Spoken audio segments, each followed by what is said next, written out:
Questions from the audience now that you have the whole panel up here? I have one question, and it comes from, I think both Jamie and Bill talked about it, is, and we've seen it in orthopedics, some of the pilot projects, is you spend all this time and effort developing a bundling program, and then you get like 2 patients, right? So you spend all this time, and what did so even in the reference-based pricing system, there has to be a patient education process. How do you push it out? And how do you get them engaged in that whole process to drive change? What are some of the practical things you could think about? Jamie, do you want to? Well, I think so 2 things there. One is that just from your excellent remarks earlier, just how hard it is to improve the process of care. How much work it takes, how complicated this is. There's a lot of technical issues, data issues, a lot of cultural issues, and yet that's the only way it's going to improve is at that level. And so there needs to be, some people will do it just because they believe in it, that probably includes you, but others will do it, there needs to be some sort of a reward, and the usual reward is more business, more patients, more et cetera. And where a lot of this has fallen down is that there hasn't been a mechanism to get more patients to those places that are doing all the work. And so the work peters out after a while because there isn't, that's what happened. We in the West Coast had a bundle payment also in ortho surgery. And because they didn't, this is my interpretation, we didn't have the benefit design co-aligned with that, the hospitals that put in the most work and the doctors, they didn't get much more business. And after a while, one after another, they dropped out because not they didn't believe in it, but just they had 17 other priorities. And so that's where that got me very much into thinking about either reference pricing or some other consumer incentive. And then the second part of your question was, well, if you want to do some sort of a consumer incentive, how do you do it? And I think one, it's got to be big enough that people can taste it. Giving small incentives, often people don't notice it against the background. On the other hand, you got to be concerned about people getting unexpected large financial bills. That's bad publicity. Sticker shock, and so there's got to be you've got to have a communication campaign. There's got to be a good exceptions policy, and if people end up at the high-cost provider they didn't realize or whatever, you have to sort of manage your way through that. It's not worth going for a big effect in year 1 if that causes a backlash in year 2, and there is definitely a backlash brewing out there against consumer cost sharing, against high deductible health plans, against tiered formularies, against reference pricing. It's growing. It's out there, and if you don't think it can be powerful, it can be extremely powerful once that gets going. All you need to do is have sympathetic people that can talk about how they went into financial bankruptcy because of your benefit design, and you've got a problem. So I think being intelligent about this is important. So did CalPERS, after they developed the whole program, and somehow they had to roll it out to educate the patient as a consumer, which is not an easy task. So did they do anything special to roll out their programs to educate the patients that are part of their plan? Well, they had a communication strategy, and but what they really did, I think, in at least the orthosurgery one, was they tried to make it simple. People are busy. People don't have time for all this stuff, and so if you're trying to make it exotic, it's not going to happen. So they just listed, this is the list of the hospitals which are below the line, and these are the ones that are above the line. And that's what you need to know. Then they use the term value. These are the value ones, whatever that means. These are the ones, do that. And then with an exceptions policy and with a certain amount of, so I think that really the keeping it simple, and actually my big mantra is the single biggest problem in the US healthcare system is it's too complicated. It's too complicated, and we've got to make this simple, and all of us experts sitting around thinking of all kinds of cruel programs that take a lot of time, whereas the total amount of time has not changed. The total amount of time is 24 hours per day. And frankly, speaking for myself, I don't want to spend a meaningful percentage of those 24 hours, making healthcare choices. I was like, no, give you a break. I've got more fun things to do. Anyone else? Bill Tom, or Jessica? I'm sorry. I Go was ahead, just going to say, from an employer standpoint, getting to that point, you do invest a lot of time to create a direct contract. And as you may recall from my comments, I break it into two areas. Having been a CFO and trying to drive innovations inside of an organization, what we have seen is if you put one side is the structural side, that's going to be the modification of the plan, that's going to be the negotiation of the direct contract, it's going to be all of the elements that are paper. The other side of the equation is going to be the employee. And there are situations where it's been lopsided. We spent all this time negotiating a direct contract and it didn't work. So you've got to make sure that there's a good communication plan, as Jamie raised. You've got to have some type of incentive to drive people to this. There's organizations out there that provide enrollment services, so that can be part of the, and many of these enrollment firms are little or no cost to the employer, and they're spending 20 minutes with each employee each year or each period when the new benefits get rolled out. I mentioned the school district, that they're offering direct contracting and a bonus gets paid. It's not immediate, but it gets put into the employee's retirement plan. So there's a lot of flexibility out there, but you do need to use incentives, you need to use communication, and you need to build upon testimonials. We had a great experience at Tony's Surgical Center, and the other employees want to get to know that. So there's a question from the floor. If you can introduce yourself again and Yes, where. Diane. Am I on? Oh, yeah, she You're turned on. me on. Okay. Diane McClune with the Pittsburgh Business Group on Health. I have a question probably more for Jamie and Bill around bundled payments, okay? And that's to control cost. But do you have any results or any thoughts on the possibility that there's a decrease in number of therapies, early discharges, or supplies that might then result in adverse outcomes and or decreased quality? I mean, we know there's always a cause and effect. You do this, Yes. there's going to be some kind of effect. So just wanted to know your thoughts on that. So I think the question is, it gets back to the value equation, and are you tracking outcomes and quality at the same time as making changes in cost, and how do you do that?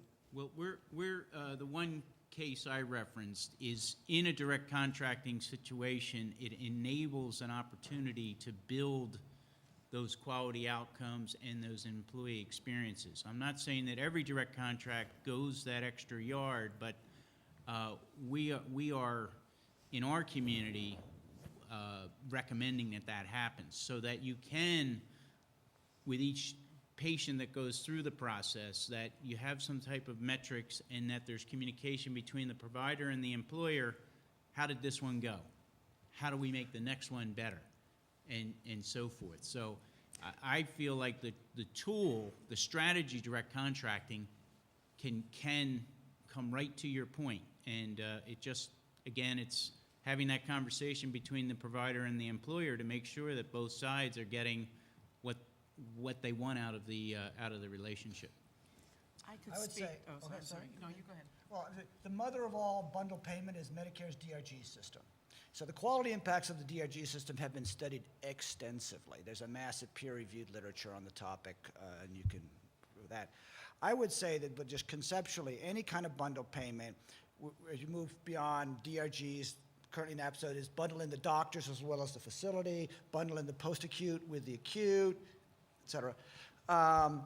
The question is, when you bundle things, that doesn't mean necessarily that you're reducing total costs or total payments. or not. You're just saying, I'm taking 5 different components and I'm adding them all up and I'm making one payment and giving it to those 5 providers and they have to figure it out themselves.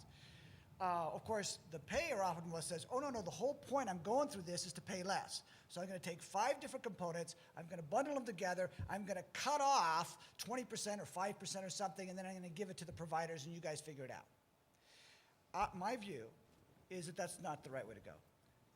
That, in fact, bundle payment is a lot of work for the providers to adjust to it, to learn how to talk to one another, to do all this kind of work, that you really ought to be budget neutral in year 1 in any case. Whatever it was, if it was 5 different things or 2 different things, bundle them together, same amount of money, just give it to them in 1 check rather than in 2 checks or 5 checks. That then creates the incentive for them to start finding ways to share and coordinate and work together. And the efficiencies come, but they come over time. If you say you've got to give me savings in year 1, right when the hospitals and the doctors say, wait a minute, I just had to hire some staff to work on this, I had new information systems, I had to do all this stuff, and you want to pay me less, their answer is, why would I want to do this? And then the short answer is, I don't want to do this, I won't do this, and that's why we don't have bundle payment. So I could give you a different take on it from a payer-provider perspective. So when we decided to create a bundled payment for hip and knee, we put our provider and our payer team together, and we basically had all the data of what it's been costing, and we had all the infection rates, we had the readmission rates, we had a lot of the quality metrics, both that the provider had as well as the payer. And then we basically looked at the cost of what it was pretty much following Tony's methodology, right? Got all the orthopods in the room, basically let people argue about blood product and everything else, right? What devices, we were not going to determine that. The physicians were going to determine that. And the goal was to take out costs from the process, right? Mm-hmm. And simultaneously to improve the clinical outcomes. So part of and then we looked at it from a payer provider and said, if we can collectively make this less expensive. So they took a lot of cost out on the provider side. They were able to really make a difference. And we then had a product on the payer side to sell that basically helped us reduce our cost as an insurer. But the part of the incentive was to actually share back some of those savings with the provider, right? Because it shouldn't be that every time a provider gets more efficient, the only one who wins is the payer. And I would argue that otherwise it goes in the direction you're saying, which is everybody isn't aligned and they just keep fighting for the last penny. So the shared part, though, getting to the quality question, nobody got any extra money unless the global cost was a little lower, right? Because there was nothing to share otherwise. And whether there was a quality gate that met all the quality parameters first. So we first said, did you improve infection rate? Is quality measuring what the physician said is the best quality they wanted? And then let's talk about the dollars. So it's been an interesting, a couple-year journey right now. But we're seeing, certainly the cost of the episode is down, and the quality is higher than ever. So it's a good thing. And I will say, just the piece of the cost information provided back to the doctors has generated the most conversation that I've seen among the group, the high-volume surgeons, than any other piece of information that we've gotten in the last 2 years. Right, because providers Just really give- are fairly blind to what things cost in general. They know what they might do, but they don't see the whole. And the plan comes in with the whole. We don't have the granular. And the marriage of the granular information and the overarching information in a more of a population has been extremely helpful in design strategies. Right. Question? Yes, Lauren. Yes, I'm Dr. Lauren Roth from the Pitt Health Sciences, and that is medicine, nursing, pharmacy, and several others of our schools. And I also am from the UPMC Health Plan. So this question is to you, maybe primarily, Tony, but I'm very interested in what the panel would say about it too. Because as you look around the room, there are no children, adolescents, 20-year-olds, 30-year-olds those are the people we educate at Pitt as well as doing research. So my question to you, given what I think are the many fundamental, shall we say, truths, or certainly something interesting to talk about in what you do, is where would you put this type of thinking into the educational process of healthcare professionals? Because believe me, they do not get this as graduates. So it's all, why don't you change, instead of why didn't you practice what you learned? Can I jump on that one? I sit on 2 college boards back in the Philadelphia area. One is University of the Sciences, 5 different colleges, much smaller than Pitt, but we are known for the oldest pharmacy college in the country, founded back in the mid-1800s. And I'm having those discussions all the time because there is a gap. And I have been approached to create a capstone course for the health sciences professionals that are being graduated to link the issues that we're talking about with what, from an academic standpoint, it's capstone for the undergraduate senior level, and then it's also open to the graduate students too, because every issue that we're facing from an employer standpoint, most of these students aren't prepared for. And so that's at least our little way of connecting, and if that is successful, then we would take that out to other colleges and universities across the country. My answer to that too, we've had a lot of experience in this because we cover the spectrum from school up to senior physician. And first of all, the earlier the better in their training. And the second thing, again, is a practical tool, because we talk about this, is we found the most impactful tool for providers is the shadowing tool. And when you have a pharmacy student shadow a patient through a level 1 trauma experience, it just changes the way they view as being part of a team, because all our schools are siloed too. So it opens up eyes completely about how they're going to approach their training. So we actually have pilot programs with 2 nursing schools in Pittsburgh, RMU and Carlow.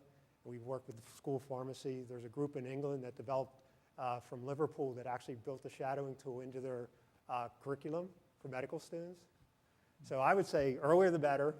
And if you had a practical thing, it's to make them very early on shadow, become part of the patient and family unit, and follow them through their care experience. It could be any care experience, but it opens up their eyes, and it also shows that they're a team early in their training in ways that's very different than we've had in the past.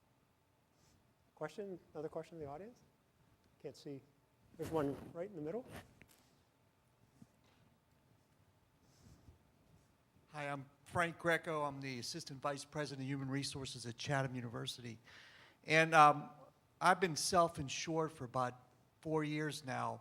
And last year, remarkably, I couldn't believe it, but going through my data, my specialty drugs soared. I was up over 34%. If I looked at my medical claims, were pretty flat, but my specialty drugs soared over 34%. I've been here, Diane touched upon, negotiating with the pharmaceutical companies, but very interested in some of the drugs out there for MS that's chronic, but they're very expensive for cancer. And interested to see, the difference between the countries is amazing, is that other drugs obviously are much less in these other countries, and do you see us getting more competitive in the United States? So Diane, do you want to answer that first, and then maybe Jessica?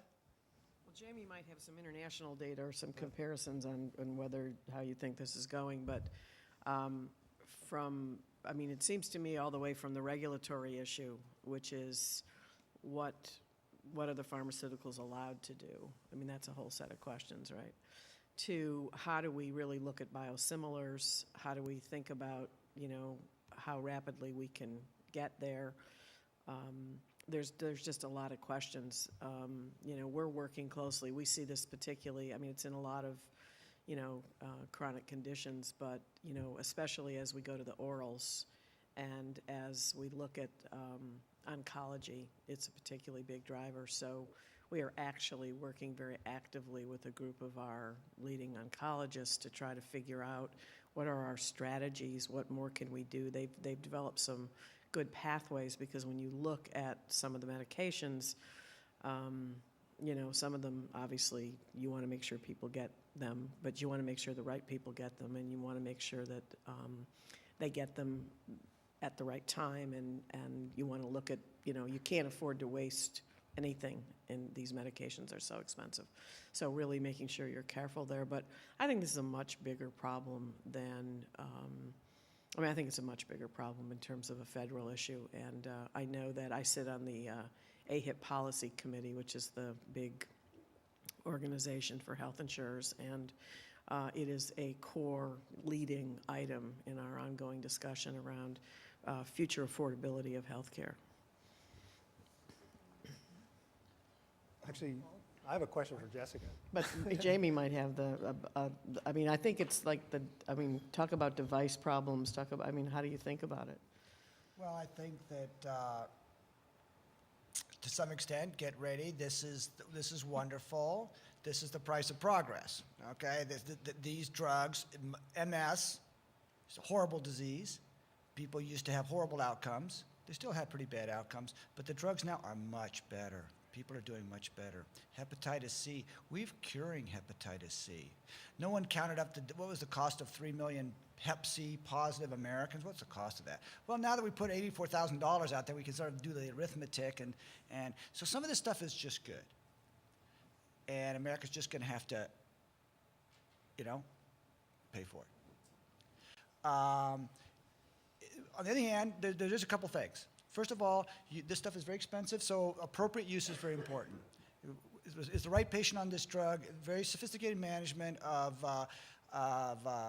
what's genetic testing, and other kinds of things, companion diagnostics, appropriateness, so it's the appropriate targeting is very important, because you can't slosh this stuff around. It's not like Lipitor, where we sort of carpet bombed America, you know, with statins and stuff like that. Can't do that with this. All right, got to do it right, and there's a lot of good work to be done there. The most expensive drug is the one given to the patient who doesn't respond, right? And the other one is price negotiations, is the unit price. And there, I'm not as bleak as some. For non-specialty drugs, I mean, they got a negative growth rate in cost, right, for non-specialty drugs, because of generic substitution has been so powerful, amazing. Until they're now changing all the generics. Yeah, so it's always a chess game. Don't count anybody out. They'll be back. That's right.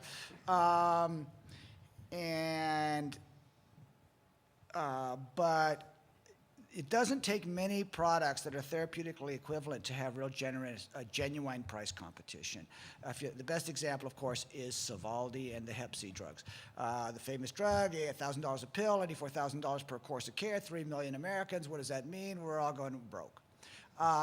And so it didn't take very long before they had one competitor come on the market, and the discounting started. What it was exclusive contracting between particular PBM and a particular pharmaceutical company, all right? And there's Gilead, AbbVie, and now Merck is coming out with its Hep C drugs. The discounts are all, of course, confidential, but the rumor mill out there is it's in the 40th percentile range, 40th percent. That's big. That's European level.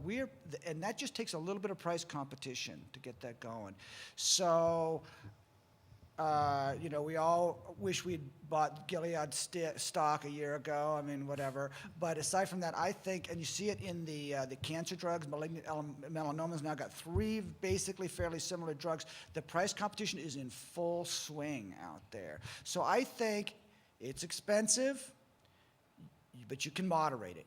And that's your job. And after that, it's just get over it, America. Do you want to treat breast cancer, or don't you? That's what we're talking about. So one more question. This is for Jessica, and we're going to break. It's a good way to close the session, and it's from our webinar group. how do we get providers, insurers, and brokers to work together when there's a possibility that it will negatively impact their bottom lines? Well, one example of how we're getting them to work together is being very clear that we are willing to steer and reward those who are making and improving outcomes, and I wouldn't say punish, but not reward those, not continue to fund those who are not moving towards value for employers. I think a good example of that right now that we're in the midst of is our conversations and involvement of looking at driving high performance networks in our marketplace.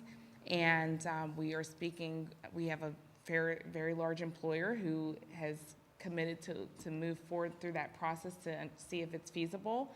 And they have gotten their health plan on board. And I just met with the providers and shared that with them, and they said they're committed to be a part of that strategy, and the consultant is actually helping to help us navigate all of that. So that's a good model right now that we're really in the midst of where we have the consultant, the employer, the health plan, and the provider on board, at least in the preliminary conversations, understanding what we're looking at and what we want to do. But really, nothing will move until employers, like that example, make a commitment to move a certain direction and set the expectation, and we'll be willing to either get new providers, new carriers, or new consultants on board who aren't willing to move the needle and be innovative. It's not that easy. Obviously, there's a lot of complexity within the providers, and you have to consider access, but I think the commitment to make progress and making that clear and putting your money where your mouth is a big part of it. And that's on the accountability of the employer to do that. Up until this point, you really didn't get it voluntarily. So to think you're going to get it voluntarily is unrealistic. So now it's setting that expectation, being very clear about it, and then committing to it. Well, I'd like to bring the session to a close. First of all, I'd like to thank our panelists and for attending,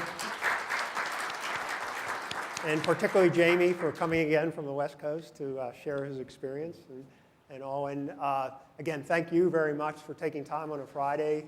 I know everyone is busy. Part of the benefit, I think, is just bringing everyone together, as we said, in a different form. So we hope to, with help from partners, to continue the conversation on value in healthcare. And please, please fill out your evaluation forms with ideas for new topics, new themes under this umbrella of value. So thank you very much and have a good weekend.